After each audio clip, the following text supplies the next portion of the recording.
Next on AM 1480 WLEA, the Newsmaker Show. Here's Brian O'Neill.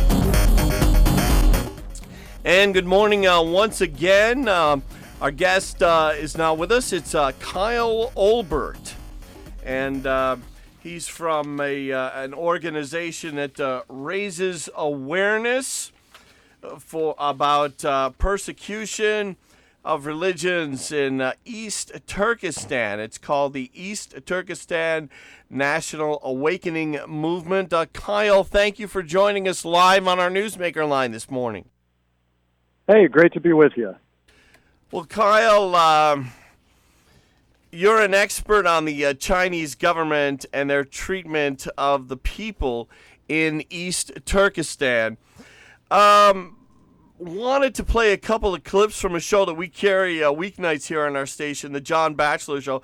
This is John Batchelor talking with Gordon Chang about how Chinese government officials and the Chinese government look at let me rephrase that. How the Japanese look at the Chinese government. What I learned off air.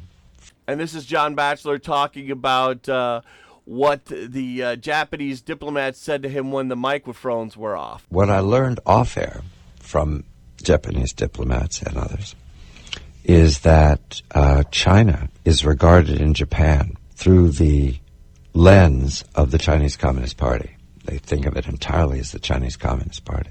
And they don't make the distinction we make, Chinese people, Chinese Communist Party. They go, Chinese Communist Party, the communists. They regard them as a threat to peace, as a threat to economic prosperity, as a threat to the region, untrustworthy, false-tongued, and that there is only one way to deal with the Chinese Communist Party, which is strength.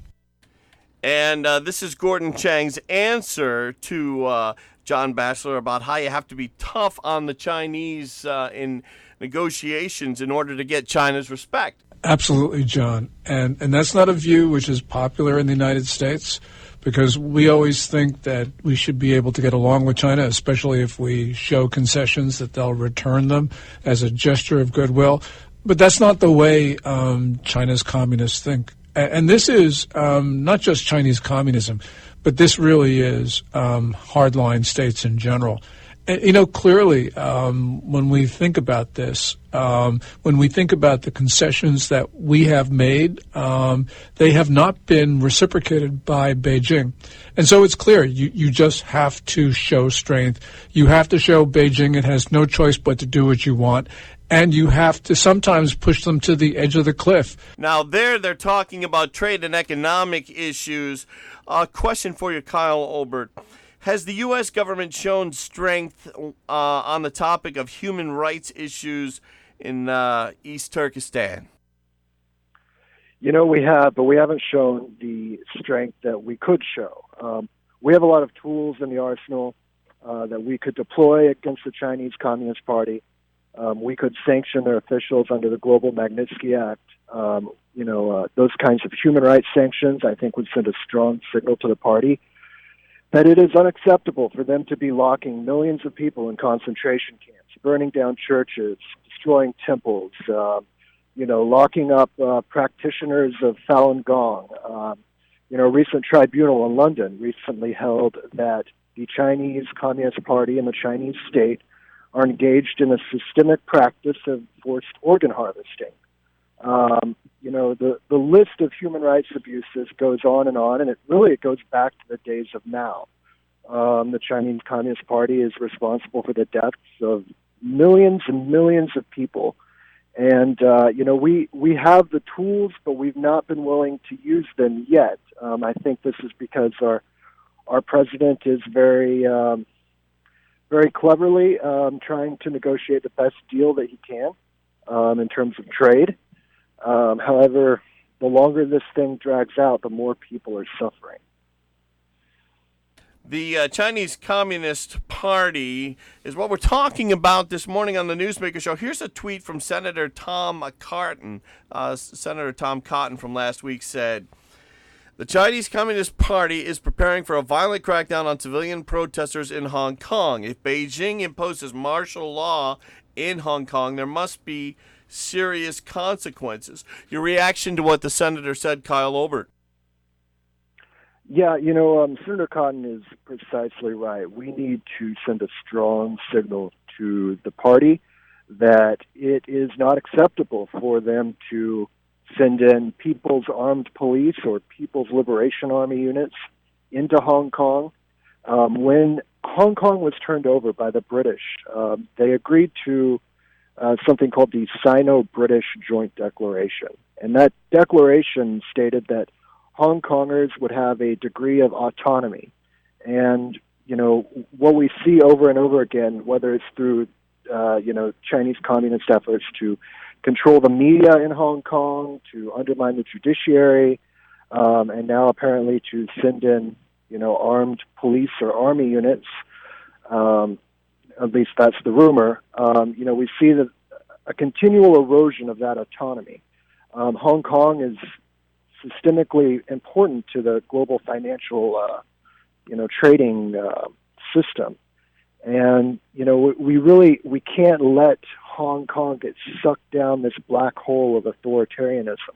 We have to be very clear, very unequivocal, and, let the Chinese know that, we're not going to stand for another Tiananmen Square massacre, this time in Hong Kong. Here's another tweet. This is from someone named Renee. It says, the Chinese government is literally using AI, that's artificial intelligence, to track Muslims and put Muslims in concentration camps. But artificial intelligence researchers don't speak out because they're worried about their citation counts and getting invited to speaking opportunities. What's your reaction to that tweet?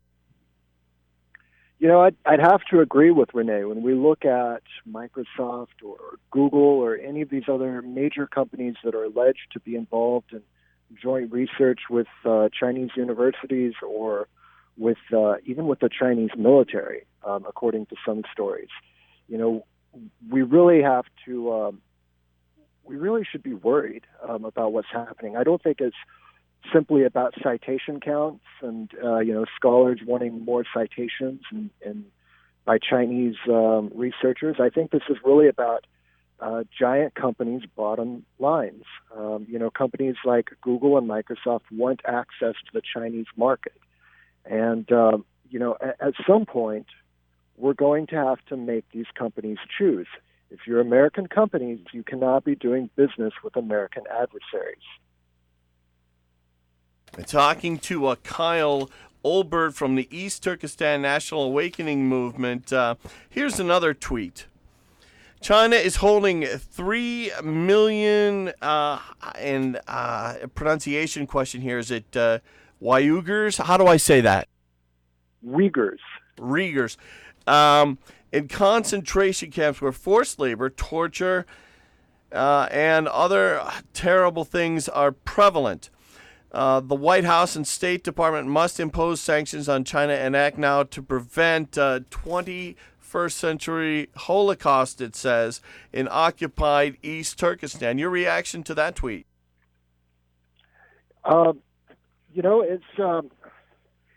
It really is true. What we're looking at, what these Uyghur people, these Muslims are looking at, is the possibility for another Holocaust. When you have the greatest concentration of people imprisoned in concentration camps since the Holocaust, you see the growth of this giant surveillance grid across mainland China.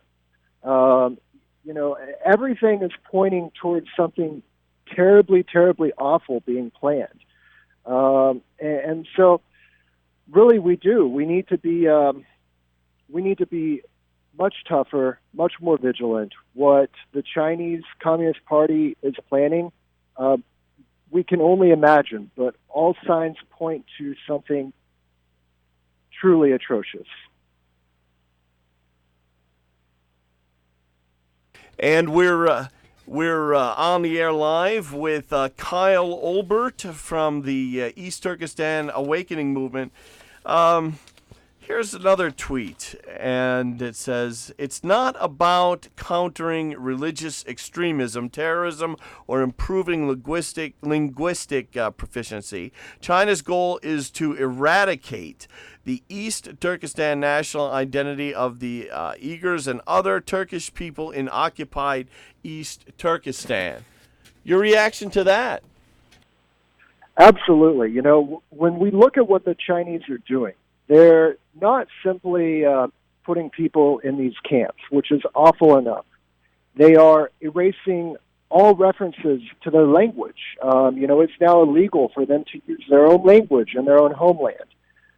They are destroying ancient cemeteries. They're bulldozing ancient mosques. These people, the Uyghur people and the other Turkic people in this region, have a history going back to ancient times. Many scholars believe that their civilization actually predates Chinese civilization.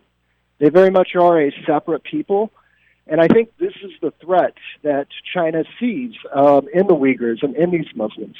They believe that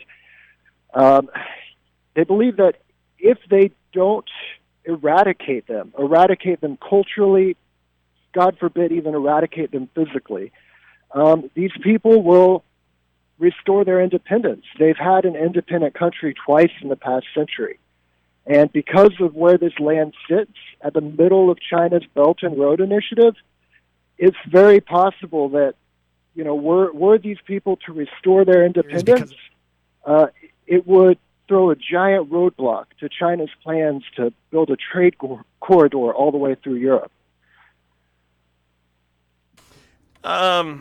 Talking to Kyle Olbert this morning from the East Turkestan National Awakening Movement. Kyle Olbert, you put up a post on Twitter. It said, "We need a policy granting blanket asylum to Uyghurs and others fleeing China-occupied East Turkestan. Millions are being held in a vast system of at least 124 concentration camps."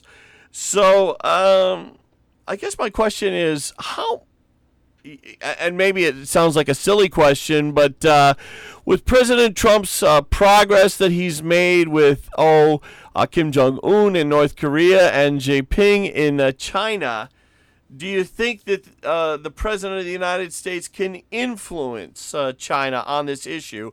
And also, how much of this comes from the top man, Jinping, in China? Is it a dictator situation, or does he answer to more Communist Party officials on this issue than we might think? How does that work?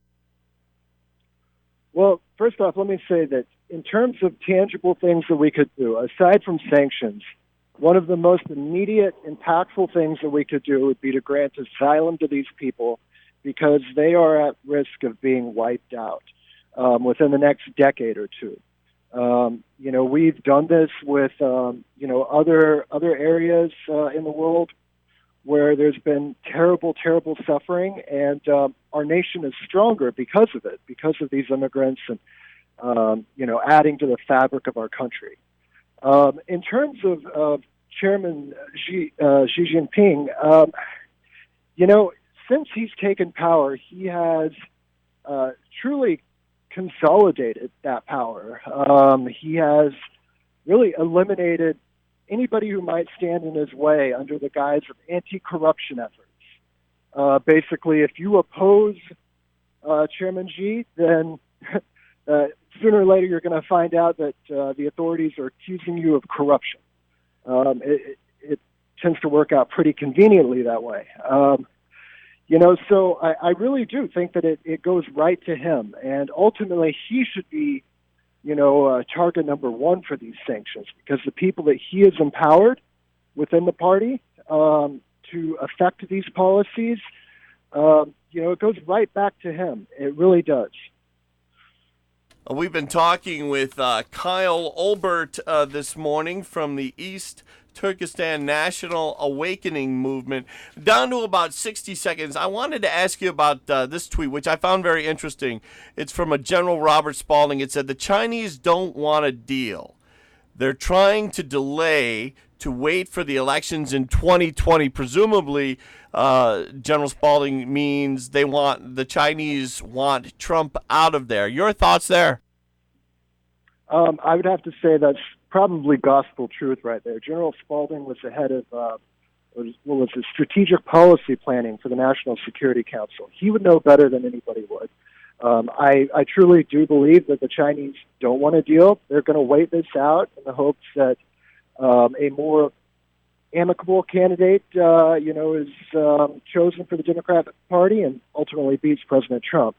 But, of course, therein lies the problem. What if Trump wins? Can they handle 4 more years of a Trump presidency? I don't think they can. Very interesting show this morning with Kyle Olbert from the East Turkestan National Awakening Movement. Kyle Olbert, thank you for joining us.